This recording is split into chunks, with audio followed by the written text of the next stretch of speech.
धोबे धोबे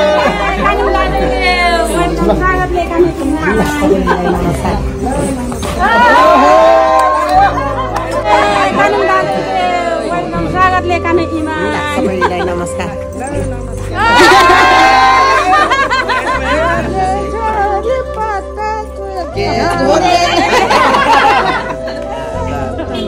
हाम्रो नवीन दाई भाउजू पनि आउनु होला एकछिन अनि त्यसपछि अहिले कार्यक्रमको लागि पछि त्यो जम्मै यतै छ भन्थ्यो हो विष्णुकोटे बारीबाट जम्मै हजुर जम्मै अब हाम्रो खर्जुङ भेटको खोज्दै नि यहाँ आउनुहोस् है ए ल हाम्रो सुरेशका मगरजीलाई नि मुरी धन्यवाद छ त्यसको लागि यो चाहिँ भवन हो यो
Bye.